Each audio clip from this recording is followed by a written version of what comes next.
Stock box technologies के सिद्धार्थ राय मंगला है हमारे साथ। सिद्धार्थ जी नमस्कार, शो में स्वागत है आपका। आपने पूरी बातचीत सुनी। बैंक निफ्टी, क्या भरोसा आ रहा है कि बाय ऑन डिप्स यहाँ पर करना चाहिए या फिर फिलहाल दूर रहेंगे? नमस्कार आशीष जी, गुड आफ्टरनून। बिल्कुल आशीष जी, मैंने पूरी बातचीत सुनी एंड सुबह से भी जो मैं बैंक निफ्टी की ये वीकनेस बनते हुए देख रहा हूँ, वो मुझे कहीं ना कहीं एक ओवर रिएक्शन की तरह दिखाई देती है आशीष जी। एंड मुझे बिल्कुल लगता है कि हम यहाँ से एक रिकवरी एक्सपेक्ट कर सकते हैं। इसके दो तीन रीजन आशीष जी की पहला तो ये कि जो ज्यादातर बड़े बैंकिंग काउंटर्स हैं उनके अभी भी स्ट्रक्चर्स वीक नहीं हुए हैं, वहां पर अभी भी स्ट्रेंथ दिखाई देती है। दूसरा, बैंक निफ्टी के पास आशीष जी हिस्टोरिकली 43,600 43,550 के लेवल्स के करीब में एक अच्छा सपोर्ट रहा है और आज भी बैंक निफ्टी ने उन लेवल्स के आसपास सपोर्ट लेकर टर्न अराउंड करने की कोशिश की है।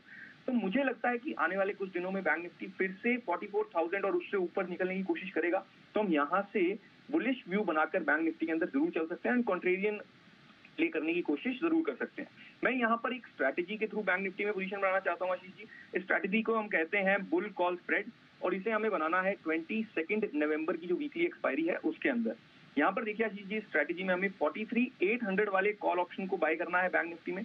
232 233 के आसपास में इसका प्रीमियम चल रहा है और सामने से 44,100 वाले कॉल ऑप्शन को सेल करना है। इसका प्रीमियम करीब 123 रुपीज के आसपास में चल रहा है। तो हमारी नेट कॉस्ट इस स्प्रेड को तैयार करने की हो जाएगी तकरीबन 110 रुपीज के आसपास में। अब इस पूरे स्प्रेड का स्टॉप लॉस हम रखेंगे 60 रुपीज पर 60 एंड हमारे टारगेट्स होंगे 200 एंड 220 तक के।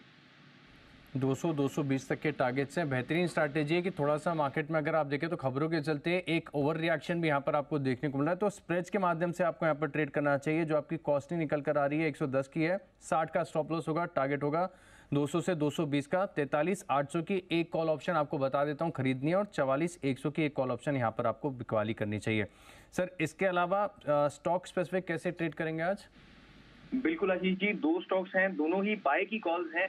पहला है आशीष जी पिडिलाइट। यहाँ पर देखिए आशीष जी, आज एक बहुत दिनों के बाद 2500 के लेवल के ऊपर स्टॉक ने एक बहुत ही अच्छा, बहुत ही सुंदर ब्रेकआउट दिया आशीष जी।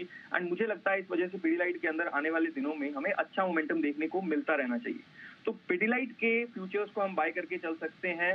इसका प्राइस अभी स्पॉट का प्राइस 2511 के आसपास में चल रहा है। स्टॉप लॉस हम रखेंगे 2590 एंड हमारे टारगेट्स होंगे 2550 2570 के 2570 पर। फ्यूचर्स के ट्रेडर्स प्राइस इसके अकॉर्डिंग एडजस्ट कर सकते हैं। सेकंड स्टॉक है आशीष जी जेके सीमेंट। यहाँ पर देखिए आशीष जी, लगभग पिछले 4-5 महीनों से ये स्टॉक 3500 के लेवल के ऊपर निकलने की कोशिश कर रहा था। इस वीक बहुत समय बाद 3500 के ऊपर स्टॉक ने ब्रेकआउट दिया, आज अच्छी तरह से उसके ऊपर सस्टेन कर रहा है। तो मुझे लगता है यहाँ पर भी हम अच्छा मोमेंटम बनते हुए देख सकते हैं। तो जेके सीमेंट को हम बाय करके चल सकते हैं। अभी फ्यूचर्स का प्राइस करीब 3508 3509 के आसपास चल रहा है। स्टॉप लॉस हम रखेंगे 3480 पर एंड हमारे टारगेट्स होंगे 3590 एंड 3630 तक के। शुक्रिया सर, हमारे साथ जुड़ने के लिए, ट्रेड सेटअप्स हमारे साथ शेयर करने के लिए।